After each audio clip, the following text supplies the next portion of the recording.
ഏകദേശം ഒരു പെർസെന്റേജ് കണക്ക് എങ്ങനെയായിരുന്നു മനസ്സിലേക്ക് വന്നത്? ഉണ്ടായിരുന്നു ഇല്ലായിരുന്നു? ഓ ഓക്കെ. തുടക്കത്തിലൊന്നും ഒരു കൺസിസ്റ്റന്റ് ആയിട്ട് ഒരു മാർക്കായിരുന്നു കിട്ടിയത്. പിന്നെ അതിന് അവസാനമാകുമ്പോൾ കറക്റ്റ് അനാലിസിസ് ആണ് ഓരോന്നും ചെയ്ത് നല്ല രീതിക്ക് ഇമ്പ്രൂവ് ചെയ്യാൻ പറ്റിയത്. അവസാനമാകുമ്പോഴേക്കും നല്ലൊരു മാർക്കിക്ക് എപ്പോഴും കൺസിസ്റ്റന്റ് ആയിട്ട് എത്താൻ പറ്റും. ബ്രില്യൻ്റ് ഈലൻ ആപ്പിൽ തന്നെ കഴിഞ്ഞ 5 കൊല്ലത്തേക്കുള്ള എല്ലാ എക്സാംസും ഉണ്ട്. അപ്പോൾ അതൊന്നും എല്ലാ ദിവസവും ഡെയിലി കറക്റ്റ് മെയിൻസിൻ്റെ ടൈം ഉണ്ടല്ലോ, ഈ 3 to 6 ആ സമയത്തൊന്നും ഒരു പേപ്പർ ചെയ്തു. അത് ഭയങ്കരമായിട്ട് ഇമ്പ്രൂവ് ചെയ്തിട്ടുണ്ടായിരുന്നു. അതിൽ നിന്ന് 10-50 എക്സാം പേപ്പേഴ്സ് ആണ് എഴുതിയിട്ട്. അപ്പോൾ അതിന് നല്ല രീതിക്ക് കെമിസ്ട്രിക്ക് വേണ്ടിയിട്ടുള്ള പ്രിപ്പറേഷൻ ആണെങ്കിലും ഫിസിക്സിനാണെങ്കിലും മാത്സിനാണെങ്കിലും ഏത് രീതിയിലായി ഇത്രയൊരു ഹൈ സ്കോറിലേക്ക് എത്താൻ വേണ്ടിയിട്ടുള്ള ഒരു പ്രിപ്പറേഷൻ നടത്തിയത്? ഹൈ സ്കൂളിൽ എത്താൻ വേണ്ടിയിട്ട് എല്ലാവരും പറയുന്ന പോലെ കെമിസ്ട്രി നന്നായി ടൈം സ്പെൻഡ് ചെയ്യണം. ആദ്യത്തെ ക്വസ്റ്റ്യൻ തന്നെ ഒരു നല്ല കാൽക്കുലേഷൻ ക്വസ്റ്റ്യൻ ആയിരുന്നു. അത് 10 മിനിറ്റോളം അതിൽ സമയം കളഞ്ഞ് തെറ്റും ചെയ്തു.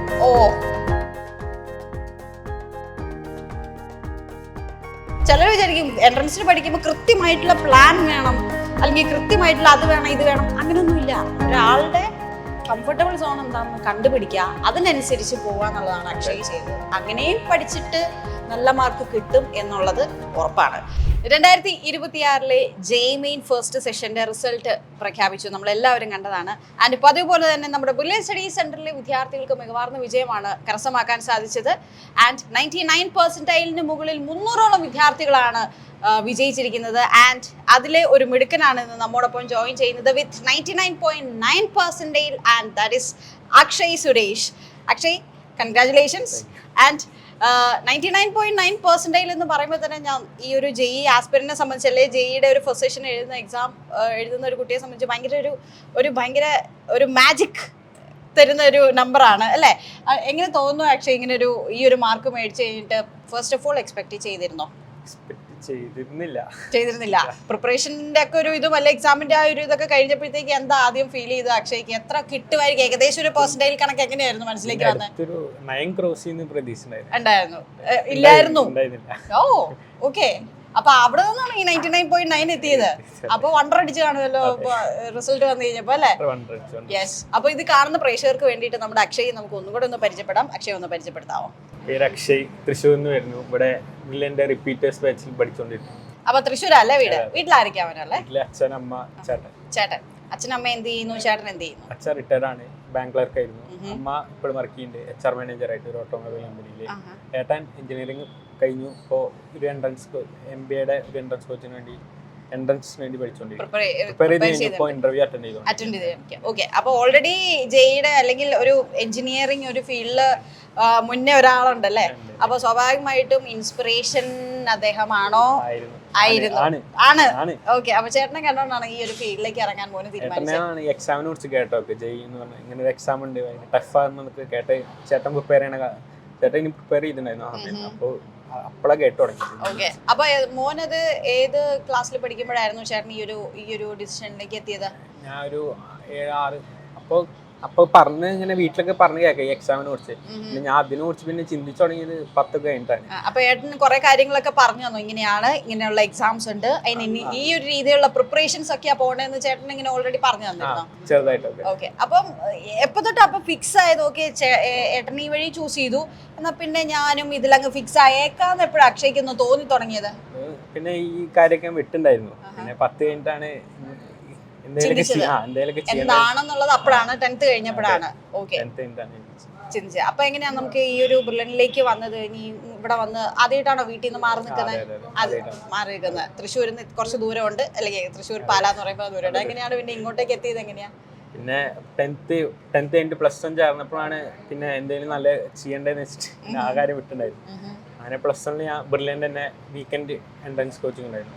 തൃശ്ശൂര് സെന്റർ ഉണ്ട് അവിടെ. അപ്പോൾ അവിടെ വീക്കെൻഡ് ഇങ്ങനെ എന്നും പോകും ക്ലാസ്. അങ്ങനെ +2 വരെ അതുണ്ടായിരുന്നു. +1 +2 നമ്മുടെ എന്താ പറയുക തൃശ്ശൂർ വീക്കെൻഡ് ബാച്ചിൽ ഉണ്ടായിരുന്നു. അതിനുശേഷം നമുക്കറിയാം ഈ ഒരു +2 കഴിഞ്ഞിട്ട് 1 ഇയർ ഡെഡിക്കേറ്റഡ് ആയിട്ട് ഈ exam objective type exam oriented ആയിട്ടിരുന്ന് പഠിക്കുന്നതിൻ്റെ ഒരു ഡിഫറൻസ്. രണ്ടും +2 ബോർഡ് എക്സാം ഡിഫറെൻ്റ് ആണ്, ഈ ഒരു എക്സാം ഡിഫറെൻ്റ്, കുറച്ചൊരു വ്യത്യാസമുണ്ട്. അപ്പോൾ അതെങ്ങനെയാണ് മോനെ ഒരു ഡിഫിക്കൽട്ടി തോന്നിയോ? ഡിസ്ക്രിപ്റ്റീവിൽ നിന്ന് ഈ ഒരു ഒബ്ജക്റ്റീവ് ടൈപ്പിലേക്ക് വന്നപ്പോൾ ആ ഒരു ഡിഫറൻസ് മോനെ ബുദ്ധിമുട്ടായിട്ട് തോന്നിയോ? അത് ഇവിടുത്തെ ഒരു പ്രാക്ടീസ് ഏത് രീതിയിലായിരുന്നു അപ്പോൾ ഒന്ന് ഷിഫ്റ്റ് ചെയ്തേ? പ്രാക്ടീസ് ഒക്കെ അവിടുത്തെ ലോങ് ടേം നല്ല രീതിക്ക് തന്നിട്ടുണ്ടായിരുന്നു. അപ്പോൾ ഈ എക്സാം എങ്ങനെയാണ് കമ്പ്യൂട്ടർ ബേസ്ഡ് എങ്ങനെ എഴുതേണ്ടത്, ഇങ്ങനെ എക്സാമിന് അപ്രോച്ച് ചെയ്യേണ്ടത്, അതിനെക്കുറിച്ചൊരു കുറച്ച് അറിവുണ്ടായിരുന്നു.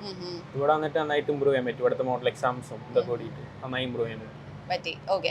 അപ്പോൾ അക്ഷയ്, നമ്മുടെ ഈ ഒരു ഇവിടെ വന്നിട്ട് റിപ്പീറ്റിംഗ് ലൈഫ് തുടങ്ങിയപ്പോൾ ഓരോ എക്സാംസ് കഴിയും തോറും മോനൊരു ഇമ്പ്രൂവ്മെന്റ് കാണാൻ സാധിച്ചിട്ടുണ്ടായിരുന്നു. അത് ഫസ്റ്റ് ഇവിടെ വന്ന ഉടനെ തന്നെ ചെയ്തൊരു എക്സാംസിന്റെയും പിന്നെ ഇപ്പൊ ലാസ്റ്റ് ഒക്കെ ആയപ്പോഴത്തേക്ക് ഒരു വേരിയേഷൻ എങ്ങനെയായിരുന്നു കാണാൻ സാധിച്ചത്? നല്ല വേരിയേഷൻ ആയി. തുടക്കത്തിലൊന്നും ഒരു കൺസിസ്റ്റന്റ് ആയിട്ട് ഒരു മാർക്കായിരുന്നു കിട്ടുന്നത്. പിന്നെ അതിന് അവസാനമാകുമ്പോഴേക്കും കറക്റ്റ് അനാലിസിസ് അങ്ങനെ ഓരോന്നും ചെയ്ത് നല്ല രീതിക്ക് ഇമ്പ്രൂവ് ചെയ്യാൻ പറ്റിയിട്ടുണ്ട്. അവസാനമാകുമ്പോഴേക്കും നല്ലൊരു മാർക്കിക്കൊന്നും എപ്പോഴും കൺസിസ്റ്റന്റ് ആയിട്ട് എത്താൻ പറ്റും. മോൻ ഏറ്റവും കൂടുതൽ ഇത്ര മാർക്ക് കിട്ടിയതിൽ ഇതാണൊരു ഏറ്റവും എന്നെ ഹെൽപ്പ് ചെയ്തൊരു മെയിൻ കാര്യം ഇതായിട്ട് മോനെ ഏത് കാര്യമായിരിക്കും തോന്നിയത്? മോക്ക് എക്സാം എഴുതിയത്, അതായത് കഴിഞ്ഞ കൊല്ലത്തെ എക്സാംസ്, അതായത് ബ്രില്യൻ്റ് ഈലേൺ ആപ്പിൽ തന്നെ കഴിഞ്ഞ കൊല്ലത്തെ കഴിഞ്ഞ 5 കൊല്ലത്തേക്കുള്ള എല്ലാ എക്സാംസും ഉണ്ട്. അപ്പോൾ അതൊന്നും എല്ലാ ദിവസവും ഡെയിലി കറക്റ്റ് മെയിൻസിൻ്റെ ടൈം ഉണ്ടല്ലോ, ഈ 3 to 6 ആ സമയത്ത് എന്നും ഒരു പേപ്പർ ചെയ്തു. അത് ഭയങ്കരമായിട്ട് ഇമ്പ്രൂവ് ചെയ്തിട്ടുണ്ടായിരുന്നു. അതിരുന്ന് 10-50 എക്സാം പേപ്പേഴ്സ് ആണ് എഴുതിയിട്ടുണ്ട്. അപ്പോൾ അതിന് നല്ല രീതിക്ക് ഇമ്പ്രൂവ്. ഒരു ദിവസം ഉണ്ടല്ലോ, അപ്പം നിങ്ങൾ റിപ്പീറ്റ് ചെയ്യായതുകൊണ്ട് തന്നെ ഒരു ദിവസം ഏകദേശം എത്ര മണിക്കൂറായിരുന്നു മോൻസ് പഠിക്കാൻ? ചിലരുണ്ട് റിപ്പീറ്റ് ചെയ്താൽ ഇത്രയും പഠിക്കണം, അല്ലെങ്കിൽ എൻട്രൻസ് എക്സാമിന് പ്രിപ്പയർ ചെയ്യുമ്പോൾ ഇത്ര മണിക്കൂർ പഠിച്ചു. അപ്പം അക്ഷയുടെ ഒരു പോയിന്റ് ഓഫ് വ്യൂവിൽ എത്ര മണിക്കൂർ ഒരാളിരുന്ന് പഠിക്കണം, അല്ലെങ്കിൽ ആ ഒരു ദിവസം എങ്ങനെയാണ് അക്ഷയ് സ്റ്റാർട്ട് ചെയ്തുകൊണ്ടിരുന്നത്? ഒരു ദിവസം എത്ര ഇരുന്ന് പഠിക്കണമെന്ന് പറഞ്ഞാൽ എനിക്ക് അത് നോക്കാൻ ഇഷ്ടമല്ല. അത് നോക്കി കഴിഞ്ഞാൽ പിന്നെ പഠിക്കാനുള്ള ഒരു രസം പോകും. അത് കാരണം നോക്കിയിട്ടില്ല അത് എത്ര മണിക്കൂർ ഇപ്പോഴാണ് തോന്നുന്നത് അപ്പം ഇരിക്കും.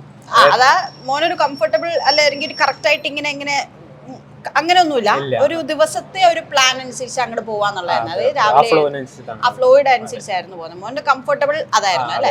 ഓക്കെ. അപ്പം ഈ സബ്ജക്ട് വൈസ് പഠിക്കുമ്പോഴാണെങ്കിലും ഏത് രീതിയിലായിരുന്നു മോന്? മാത്സ് പഠിക്കുന്നതിൽ ഒരു ഡിഫറെന്റ് അപ്രോച്ച് ഉണ്ടായിരുന്നോ? കംഫർട്ടബിൾ സബ്ജക്ട് ഏതായിരുന്നു? കംഫർട്ടബിൾ സബ്ജക്ട് മാത്സ് ആണ്. മാത്സ് തന്നെയായിരുന്നു സ്ട്രോങ് പോയിന്റ്. മാത്സിൽ തന്നെയായിരുന്നു. പ്രിപ്പയർ ചെയ്യേണ്ടി വരില്ല. അപ്പൊ ഇതിന് ഫിസിക്സും കെമിസ്ട്രിയും ഒക്കെ കെമിസ്ട്രി നല്ല രീതിക്ക് പ്രിപ്പയർ ചെയ്യേണ്ടത്. കെമിസ്ട്രി ഉണ്ടായിരുന്നു. അപ്പൊ എങ്ങനെയായിരുന്നു ആ ഒരു പ്രിപ്പറേഷൻ? കെമിസ്ട്രിക്ക് വേണ്ടിയിട്ടുള്ള പ്രിപ്പറേഷൻ ആണെങ്കിലും ഫിസിക്സിനാണെങ്കിലും മാത്സിനാണെങ്കിലും ഏത് രീതിയിലായി ഇത്രയൊരു ഹൈ സ്കോറിലേക്ക് എത്താൻ വേണ്ടിയിട്ടുള്ള ഒരു പ്രിപ്പറേഷൻ നടത്തിയത്? ഹൈ സ്കോറിൽ എത്താൻ വേണ്ടിയിട്ട് എല്ലാവരും പറയണ പോലെ കെമിസ്ട്രി നന്നായി ടൈം സ്പെൻഡ് ചെയ്യണം. കെമിസ്ട്രി നന്നായി ഹെൽപ്പ് ചെയ്യും സ്കോറിംഗിൽ, മാർക്ക് സ്കോർ ചെയ്യാൻ. കൊല്ലം പിന്നെ പാറ്റേൺ വ്യത്യാസം വന്നാലും എന്നെ ഹെൽപ്പ് ചെയ്ത് കെമിസ്ട്രി തന്നെയാണ്. അതെ, എല്ലാരും പാറ്റേൺ വ്യത്യാസം വന്നു എന്ന് പറഞ്ഞാലും അക്ഷയ്ക്ക് എന്താ ഫീൽ ചെയ്ത്? ആദ്യം കെമിസ്ട്രി വെച്ചിട്ട് തന്നെയായിരുന്നു സ്റ്റാർട്ട് ചെയ്തത്. അപ്പൊ എന്തായിരുന്നു ആദ്യത്തെ ക്വസ്റ്റ്യൻസോ അല്ലെങ്കിൽ ആ ഒരു കെമിസ്ട്രിയുടെ ഒരു സൈഡ് നോക്കിയപ്പോ എന്താ? ആദ്യത്തെ ക്വസ്റ്റ്യൻ തന്നെ ഒരു നല്ല കാൽക്കുലേഷൻ ക്വസ്റ്റ്യൻ ആയിരുന്നു. അത് 10 മിനിറ്റോളം അതിൽ സമയം കളഞ്ഞ് തെറ്റും ചെയ്തു. ഓ, 10 മിനിറ്റ് സ്പെൻഡ് ചെയ്ത് മാത്രമല്ല തെറ്റും കൂടെ ചെയ്തു അല്ലേ? ഓക്കെ. പിന്നെ ക്വസ്റ്റ്യൻസ് ഒക്കെ ടൈം മെയിൻറ്റെയിൻ ചെയ്യണം. പിന്നെ പെട്ടെന്ന് ചെയ്യാൻ വേണ്ടി. എത്ര ടൈം എടുത്തു കെമിസ്ട്രിക്ക്? ഏകദേശം 50 minutes 1 hour എടുത്തു അല്ലേ? നോർമലി എനിക്ക് തോന്നുന്നു നിങ്ങൾ മാക്സിമം 30 അല്ലെങ്കിൽ 45 മിനിറ്റ്സ് എഴുതുമ്പോൾ വരാറ്. അത് എഴുതി തീർത്തേച്ച് പിന്നെ പെട്ടെന്ന് തന്നെ മാത്സിലും കെമിസ്ട്രി ഫിസിക്സിന് ആണ് കൊടുക്കാറ്. പക്ഷെ ഇത്തവണത്തെ ആ ഒരു മാറിക്കഴിഞ്ഞപ്പോ പാനിക് ആയോ പെട്ടെന്ന്? ലാസ്റ്റ് ദിവസം ഇങ്ങനെ ആവുന്നൊരു ലാൽ സാറൊക്കെ പറഞ്ഞിട്ടുണ്ടായിരുന്നു. അതായത് ലാസ്റ്റ് ഷിഫ്റ്റ് ആയിരുന്നു അല്ലേ? അപ്പൊ കുറെ ഏകദേശം ഒരു ഓവർവ്യൂ കിട്ടി, എന്തായിരിക്കും നടക്കാൻ പോകുന്നത് ഏകദേശം ഒരു ഇതുണ്ടായിരുന്നു അല്ലേ? ഓക്കെ. അപ്പോ ആ രീതിയിലാണ് എക്സാമിന്റെ കാര്യങ്ങൾ പോയത് അല്ലേ? ഇനിയിപ്പോ ജെഇ അഡ്വാൻസിന്റെ പ്രിപ്പറേഷൻ നടക്കുക. ഓക്കെ. അപ്പൊ ജെഇയുടെ അഡ്വാൻസ് പ്രിപ്പറേഷൻ എങ്ങനെ പോകുന്നു? നന്നായി പോകുന്നുണ്ട്. ജെഇ മെയിൻ പോലെ അല്ലല്ലോ, കുറച്ച് ഡിലീറ്റഡ് പോർഷൻസ് ഉണ്ട്. പഠിക്കുന്ന രീതി ഡിഫറെന്റ് ആണ് അല്ലേ? അപ്പൊ ജെഇ മെയിന്റെയും ജെഇ അഡ്വാൻസിന്റെയും പഠിക്കുന്ന രീതി എങ്ങനെയാ മോനെ അതൊന്ന് ഡിഫറൻഷിയേറ്റ് ചെയ്തേക്കുന്നത്? ജെഇ മെയിൻ ഒന്നുകൂടിയും PY ഒക്കെ ചെയ്ത് പാറ്റേൺ അനലൈസ് ചെയ്യുക അങ്ങനെയല്ലാണ്. അഡ്വാൻസ് എന്ന് പറയുമ്പോൾ നമ്മൾ ഒന്നുകൂടി നേരത്തെ പറഞ്ഞ പോലെ സബ്ജക്ട് നന്നായിട്ട് ഇൻഡെപ്തിൽ അറിയണം. നല്ല ആർട്ടിസ്റ്റിക് ആയിട്ടുള്ള ക്വസ്റ്റ്യൻസ് ഒക്കെ വരാം. നമുക്ക് വെറുതെ വാല്യൂ ഇട്ട് കണക്കൂട്ടി ഉത്തരം കിട്ടില്ല, കുറെ ചിന്തിക്കാനുണ്ടാവും. കണക്കൂട്ടാൻ അത്ര ഉണ്ടാവാറില്ല, ചിന്തിക്കാനേ കൂടുതലുണ്ടാവും. ചിന്തിച്ച് മണ്ടത്തരം കാണിക്കരുത് എന്നുള്ളതാണ് മെയിൻ ആയിട്ട് നമ്മൾ ശ്രദ്ധിക്കേണ്ടത് അല്ലേ? യെസ്. ഓക്കെ. മോന് ഏത് ഹോസ്റ്റലിലായിരുന്നു? ഞാൻ ലിബർട്ടിയിലായിരുന്നു. ലിബർട്ടിയിലെ ഒരു എക്സ്പീരിയൻസ് എങ്ങനെയുണ്ട്? അതായത് അവിടെ വീട് പോലെ തന്നെയായിരുന്നു. അതായിട്ട് വീട്ടിൽ നിന്ന് മാറി നിൽക്കാന്ന് പറഞ്ഞു അല്ലേ? അപ്പൊ ആ ഒരു എക്സ്പീരിയൻസ് വീട്ടിൽ നിന്ന് മാറി നിന്ന് തൃശ്ശൂരിൽ നിന്ന് പാലായ്ക്ക് വന്ന് നിൽക്കുമ്പോ ഇത്രയും ദൂരെയാണ്, പേരൻസ് ദൂരെയാണ്. അപ്പോൾ നിങ്ങൾക്ക് സാറുമാരും വാർഡന്മാരും ക്ലാസ് ടീച്ചേഴ്സും ഒക്കെ ഉണ്ട്. എന്തായിരുന്നു ലിബർട്ടിയിലെ ഒരു എക്സ്പീരിയൻസ്? നല്ല എക്സ്പീരിയൻസ് ആയിരുന്നു. എല്ലാവരും അവിടെ ഹാർഡ് വർക്ക് ചെയ്യണവരൊക്കെയാണ്. അപ്പൊ അതും നമുക്കൊരു മോട്ടിവേഷൻ പോലെയാണ്. പിയർ ഗ്രൂപ്പ്സ് എല്ലാവരും തന്നെ നന്നായിട്ടിരുന്ന് പഠിക്കുന്ന കാണുമ്പോൾ തന്നെ നമുക്കൊരു ഇൻസ്പിറേഷൻ വരുമായിരുന്നു അല്ലേ? അപ്പോൾ ഹോസ്റ്റലിലായിരുന്നോ കൂടുതലും ടൈം സ്പെൻഡ് ചെയ്തത്, അതോ കോളേജിലോ റെഫറൻസിലോ ഒക്കെ വരുമായിരുന്നോ? ഏകദേശം മാറി മാറിയായിരുന്നു. ഈക്വൽ ആയിട്ട്. എനിക്ക് തോന്നുന്നു അക്ഷയ് പൊതുവേ ആ ഒരു ദിവസത്തെ അന്നത്തെ മൂഡ് എന്താ തോന്നുന്നത് അതുപോലെ ചെയ്യും. അതായിരുന്നല്ലേ ആള്? ഓക്കെ.